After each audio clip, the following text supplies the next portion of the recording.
Anyway, the floor is now to His Holiness, the moment we've all been waiting for, His Holiness, the global spiritual leader of the Ahmadiyya community, Hazrat Mirza Masroor Ahmad. The floor is yours, Your Holiness.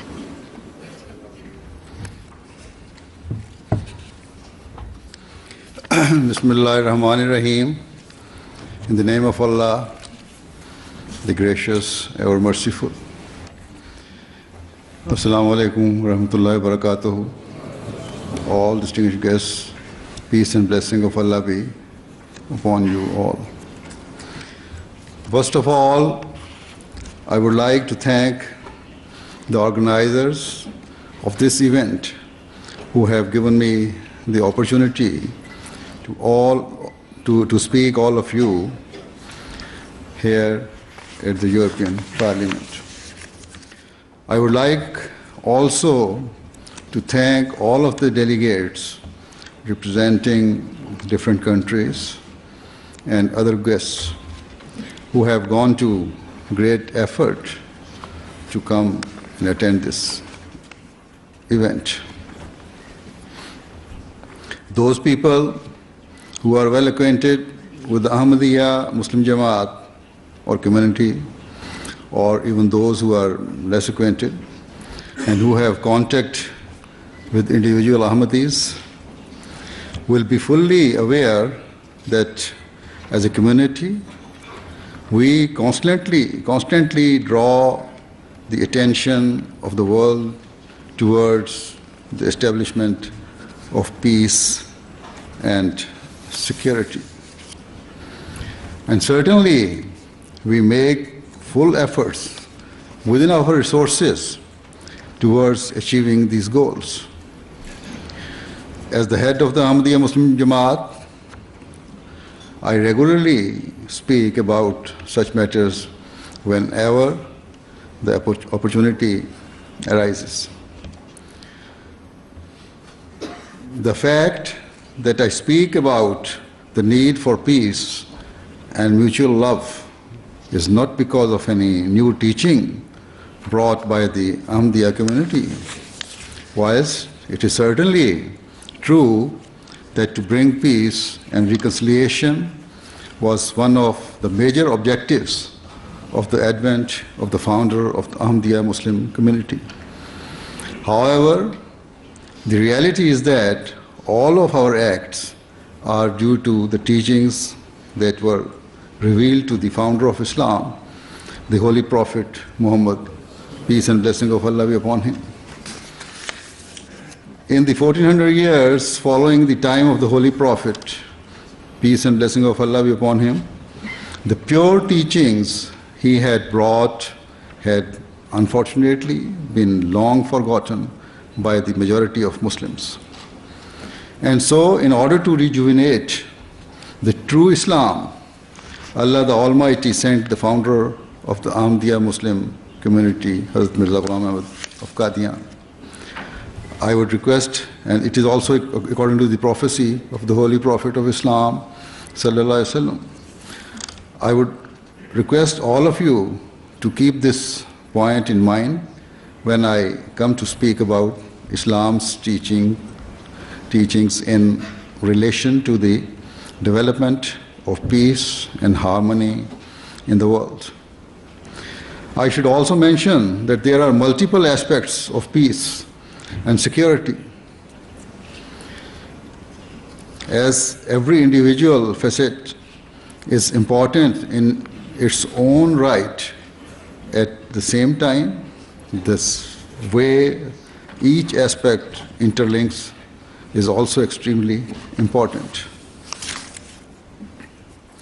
For example, the basic building block for peace in society is tranquility and harmony within the family home. The situation within a home is not limited but has a knock-on effect on the peace of the local area, which in turn affects the peace of the wider town or city. If there is disturbance in home, it will negatively affect the local area, and that will affect the town or city.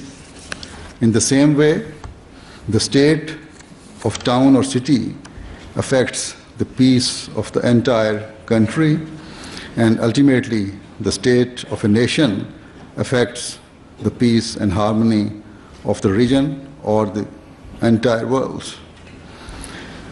Therefore, it is clear that if you wish to discuss even a single aspect of peace, you will find that its scope is not limited, but will continue to expand.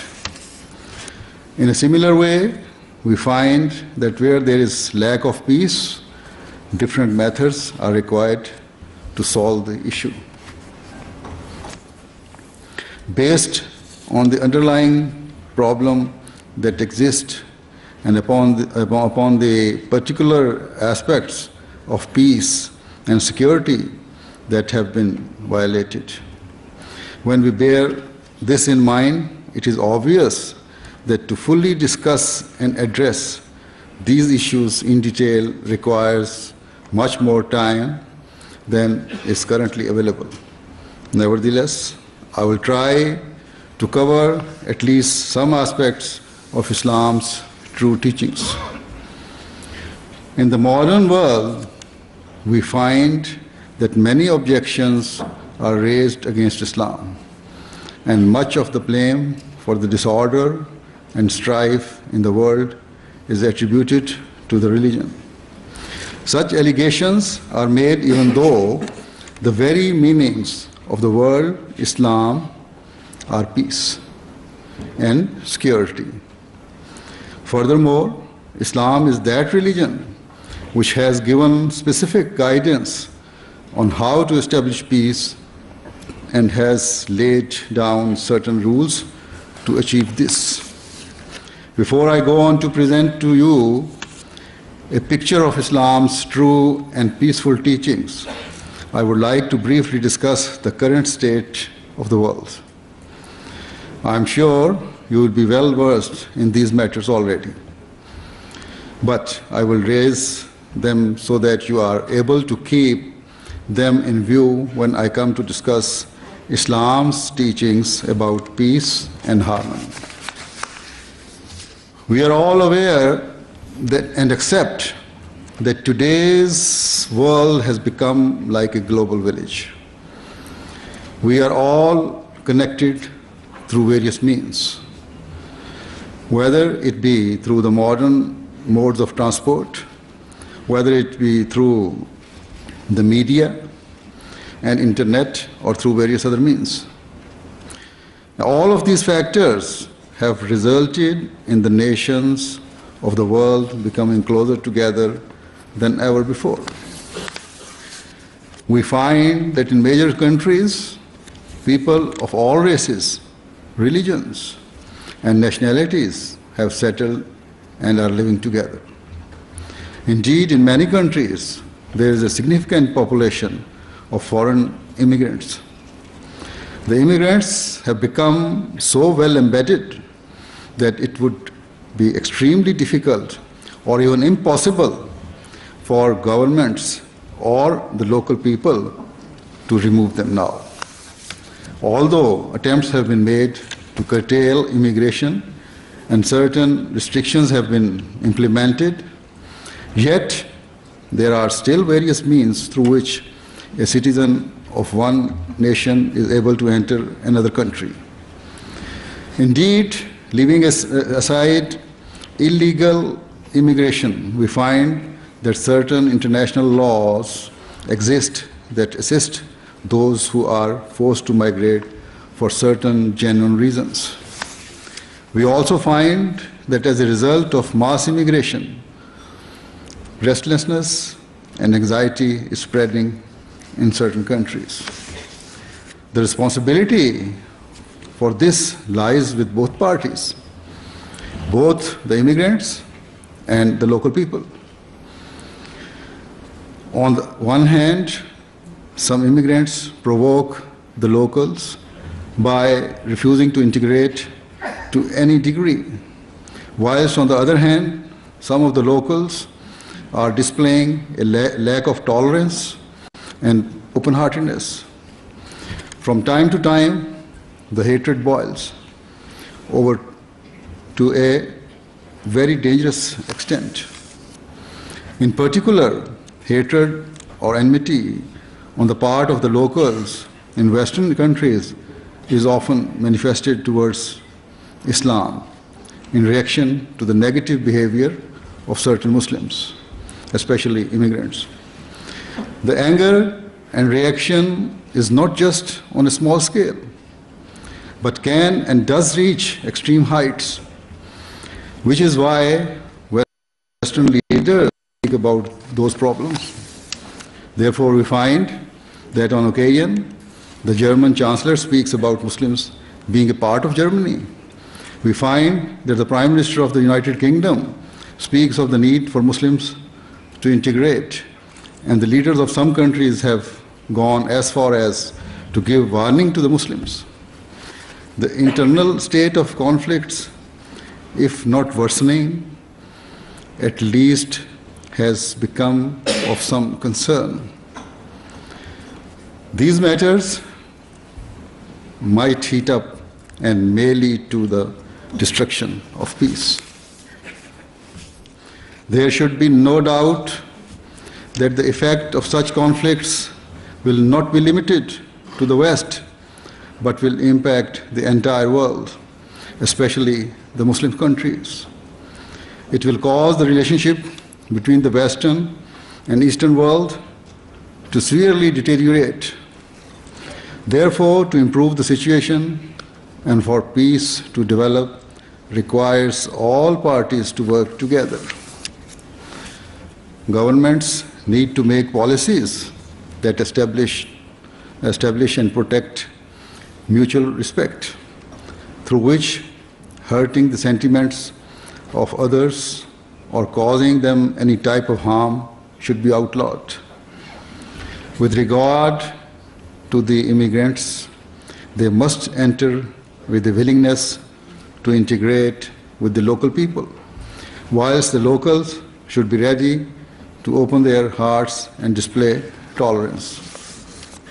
Furthermore, simply to enforce certain restrictions against Muslims will not lead to peace, because they alone cannot change people's mind and views.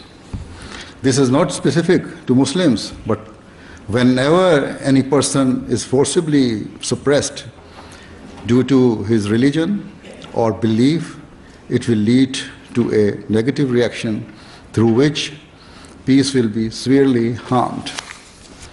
As I have already said, we find that in certain countries, conflicts are increasing, in particular between the local people and Muslim immigrants. It is apparent that both sides are becoming less tolerant, and there is a reluctance to get to know one another.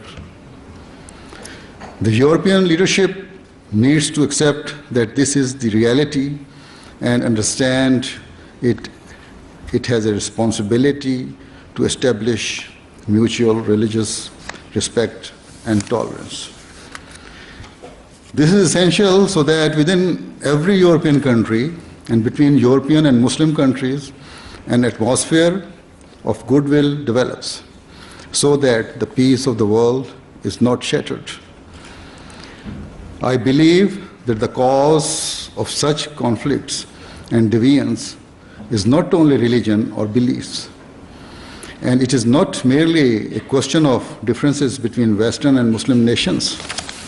In fact, a major root cause of the discord has been the global financial crisis.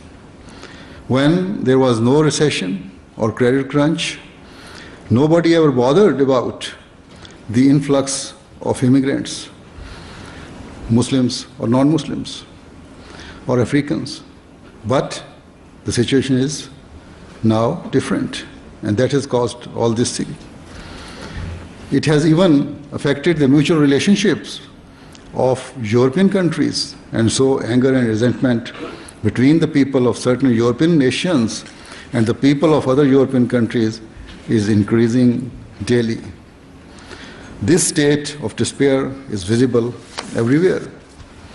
The formation of the European Union has been a great achievement on the part of European countries, for it has been a means of uniting the continent. And so you should make all possible efforts to preserve this unity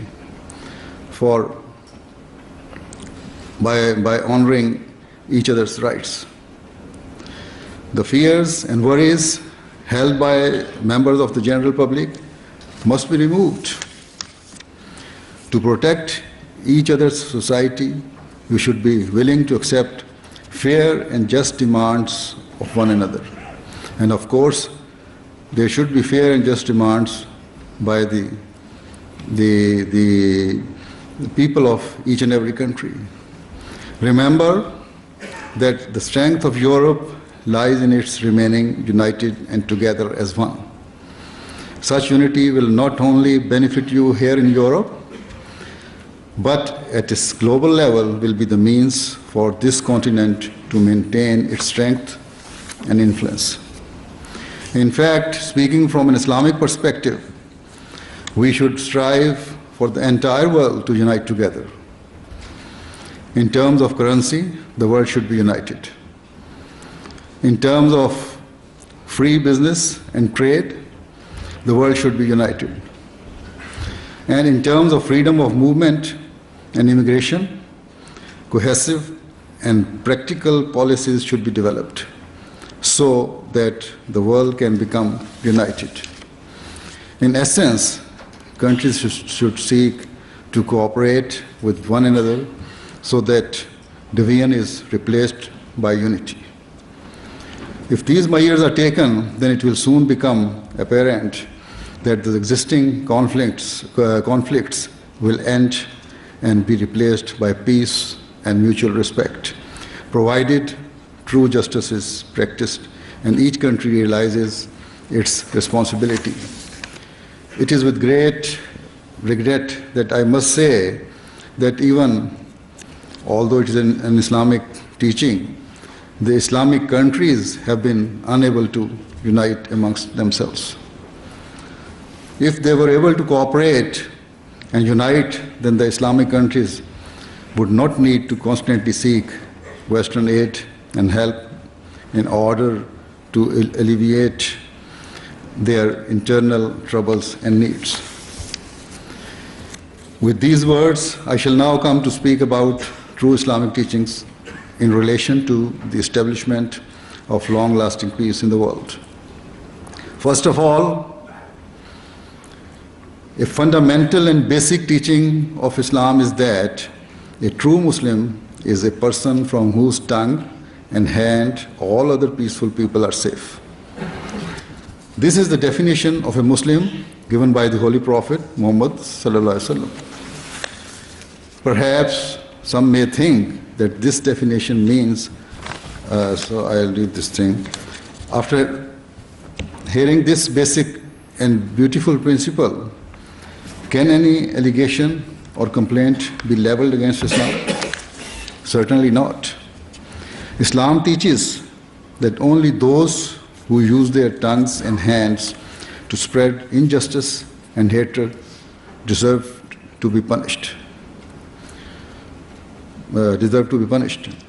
Thus, from a local level to a global level, if all parties remained within the confines of this golden principle, we would find that there would never be religious disorder, and there would never be political strife, and nor would there be disorder based on greed and desire to gain power. If these true Islamic principles are followed, then within countries, the members of the general public will safeguard each other's rights and feelings, and the governments would fulfill their roles to protect all citizens. And at an international level, each nation would work together with a spirit of true sympathy and compassion towards one another. Another key principle Islam teaches is that in an effort to develop peace, it is necessary for all parties to never display any form of pride or arrogance.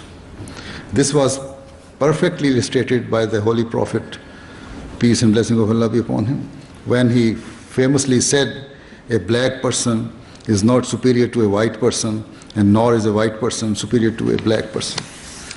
Neither is a European greater or superior to any other national, nor are Africans, Asians, or people of any other part of the world. Differences of nationality, color, or ethnicity act merely as a form of identity and recognition. The truth is that in the modern world, we all depend upon one another. Today, even the major powers like Europe or the United States cannot survive by remaining completely isolated from all others. African countries cannot remain isolated and hope to flourish, and neither can Asian countries or the people from any other part of the world. For example, if you want your economy to flourish, then you must be willing to embrace international trade. A clear example of how the world is now interlinked is illustrated by the fact that the European or the world's financial crisis of the past few years has negatively affected more or less every country of the world. Furthermore, for countries to advance in science or to excel in other fields of expertise requires them to cooperate and help each other. We should always remember that the people of the world, whether they are from Africa, Europe, Asia, or anywhere else, have been given great intellectual capabilities by Allah the Almighty. If all parties utilize their God-given faculties to the best of their abilities for the betterment of mankind, then we will find that the world will become a heaven of peace. However, if the developed nations try to suppress the growth and progress of the less developed or developing nations and do not give opportunities to the fertile and bright minds of those nations, then no doubt anxiety will spread and the ensuing restlessness will ruin international peace and security. Another principle of Islam to develop peace is that we should not tolerate injustice towards others for their rights to be usurped. If the same way, in the same way that we would not accept for our own rights to be taken, we should not be willing to accept it for others. Islam teaches that where retribution is required, then it must be proportionate to the act of transgression. However, if forgiveness can lead to reformation, then the option to forgive should be taken. The true and overarching objectives should always be reformation, reconciliation, and the development of long-lasting peace. However, what in reality is happening today, if anyone commits a wrong or injustice, then the victim seeks to extract revenge in a way which is completely out of proportion and far greater than the original injustice committed. This is exactly what we are witnessing these days in the escalating conflict between Israel and Palestine.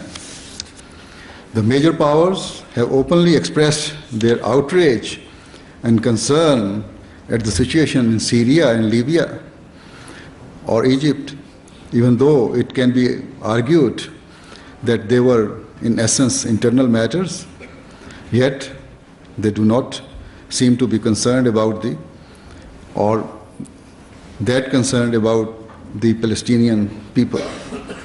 This perceived double standard is causing grievances and malice to increase in the hearts of the people from Muslim countries against the major powers of the world. This anger and animosity is extremely dangerous and could boil over and explode at any time. What will the result of that be? How much damage will be done to the developing world? Will they even be able to survive? How much will the developed nations be affected? Only God knows. The answer to such questions, I cannot answer this, and nobody can answer these. What we can be certain about is that the peace of the world will be destroyed. Let it be clear that I am not speaking in support or favor of any particular individual country. What I wish to say is that all forms of cruelty, wherever they exist, must be eradicated and stopped, regardless of whether they are perpetrated by the people of Palestine, the people of Israel, or the people of any other country. The cruelties must be stopped because if they are allowed to spread, then the flames of hatred will surely engulf the entire world to such an extent that people will soon forget about the troubles caused by the current economic crisis. Instead, they will face a much more horrifying state of affairs. There will be such a huge loss of life that we cannot even comprehend or imagine. Thus, it is the duty of the European countries who suffered great losses during the Second World War to learn from their past and save the world from destruction. To do this, they must fulfill the requirements of justice and be willing to accept their responsibilities. Islam strongly emphasizes the need to always act in a fair and just manner. It teaches that no party should be given preferential treatment or favored unduly. It should be that a wrongdoer knows that if he tries to act unjustly towards any country, no matter its size or status, he will not be allowed to do so by the international community. If the member states of the United Nations, the countries that derive benefit from the European Union, and the countries that are under the influence of the big powers, all come to accept this, or even the underdeveloped countries, then and only then peace can emerge. Further, only if those nations who have veto power at the United Nations realize they will be held to account for their actions, can justice be truly established. In fact, I will go one step further and say that the right of veto power can never allow or facilitate the establishment of peace, because clearly not all countries are at an equal level. This is a point I also made earlier this year when I addressed the leading politicians and policymakers of the United States at Capitol Hill. If we look at the voting history of the United Nations, we find that the veto power has not always been used to help those who are being oppressed or who are acting in the right way. In fact, we have seen that the veto power has on certain occasions been misused to help and assist in cruelty rather than to prevent it. This is not something that is hidden or unknown, but many commentators openly write or speak about this. Another beautiful principle taught by Islam is that peace in society requires one to suppress his anger, rather than allowing it to prevail over principles of honesty and justice. The early history of Islam testifies that the true Muslims always acted upon this principle, and those who did not were severely rebuked by the Holy Prophet Muhammad, peace and blessing of Allah be upon him. Yet today, unfortunately, this is not always the case. There are cases where armies or soldiers who have been sent to establish peace conduct themselves in a way that is entirely contrary to their stated aims. For example, in some countries, foreign soldiers have treated the dead bodies of their victims in the most disrespectful and horrifying manner. Can peace be established in this way? The reaction to such behavior cannot remain limited only to the affected country, but manifests throughout the world. And of course, if Muslims are mistreated, the Muslim extremists get advantage of it, and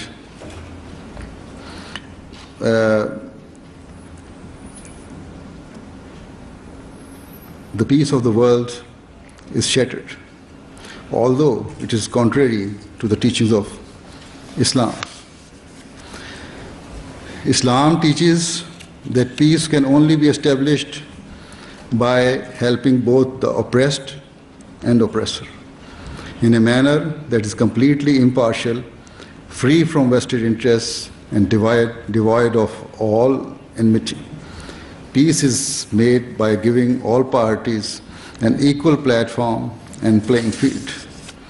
As the time is limited, I shall mention just one further point, which is that Islam teaches that the wealth and resources of others should not be looked upon enviously. We should not covet that which belongs to others, because this too is a means for peace to be dismantled.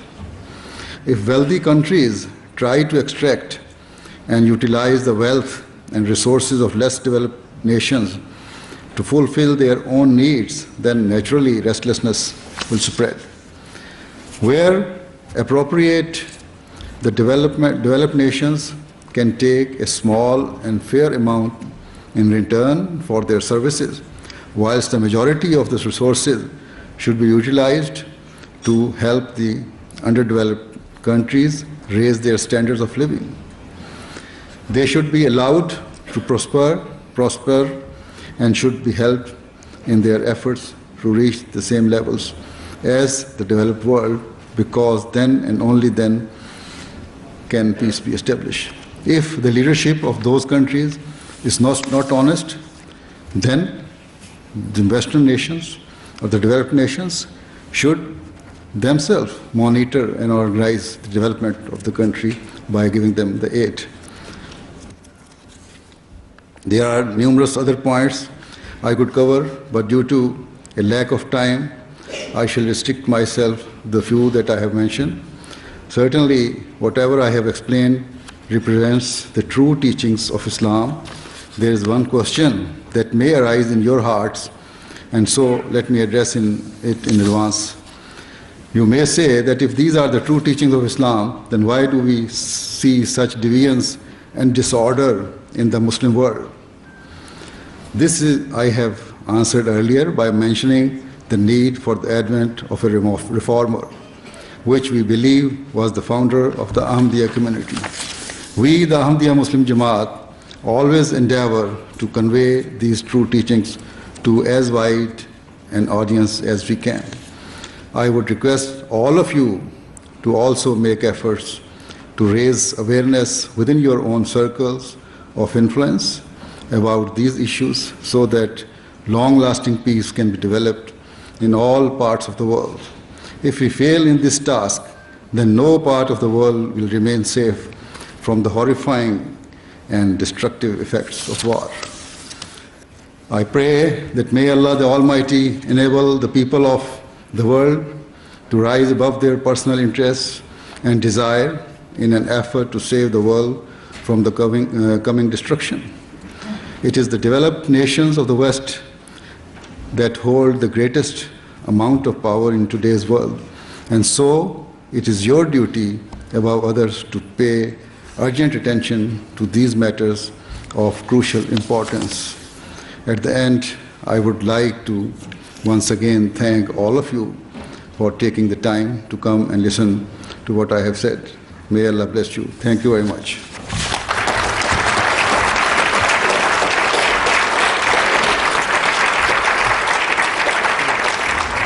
Ladies and gentlemen, we have a double honor. We've heard the wonderful words from His Holiness about the message of peace, and I will speak a little bit more about that in 1 second. We have been graced with the presence of the President of the European Parliament, Mr. Martin Schulz, who has come to personally greet His Holiness and congratulate him on his speech.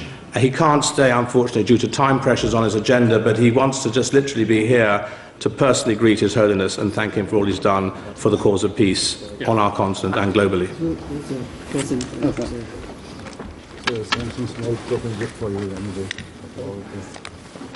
Thank you very much. Thank you very much. Thank you. Good luck. Thank you, Mr. President. Thank you very much. Thank you. Well, thank you, ladies and gentlemen. Thank you, Your Holiness, for that very inspiring, wide-ranging speech. I have to say, you touched on so many topics. Just to wind up, because we are now out of time, it's been a very, very interesting and stimulating conference. You mentioned all sorts of issues to do with the true Islamic message on peace, on tolerance, on issues as wide-ranging as development and the need to be charitable to countries which are poorer, and the special responsibilities which fall upon Western countries, particularly European Union member states, to discharge their responsibilities in a thoughtful and charitable and peace-building fashion. I have to say that was an extremely well-received message. And I was also intrigued and perhaps slightly surprised where you boldly and bravely took on the message of immigration. As a politician in my country, that is a major issue now, the issue of large movements of people into our societies, and the need for mutual understanding, to build bridges, to have better tolerance on both sides. And I think that is the important message we need to go away with today. So let me again thank everybody here, thank the organisers, thank my MEP colleagues, my vice presidents. Tuna Kellum has had to go and come back. I recognise Phil Bennion from the Liberal group from the United Kingdom. I see other colleagues in the back, and a very wide audience from all faiths and across many different countries to have come today to listen to His Holiness for, I think, an inspiring speech, an inspiring message to the entire globe of peace and reconciliation. And I was moved by a question earlier on by, I think it was a Maltese journalist, who said, would His Holiness welcome a request to meet other spiritual leaders with the same message? And I was obviously thrilled to hear that we are waiting for such invitations, because we want to see leaders from all faiths, all sects within all faiths, Christians, Muslims, Buddhists, Hindus, etc., to come together to condemn extremism, to condemn violence, and try and build a common purpose for the future well-being, the future happiness, and the future development of all mankind. Thank you very much. And after this, there is just before you clap, there is a reception going on downstairs, so all of you, you're welcome to come and meet informally and carry on with the discussion. But in the meantime, thank you very much for this very enjoyable conference, and thank you, Your Holiness, for everything you've said. Thank you very much. And there's been a request by His Holiness to have a short prayer to finish this gathering. That's okay, fine. So there is silent prayer I will lead. Ahmadis will follow me. Everyone can pray in his own way. Please.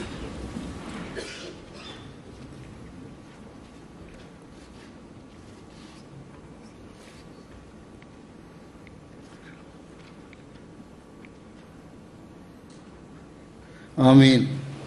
Thank you very much again. Thank you. Thank you very much. Thank you.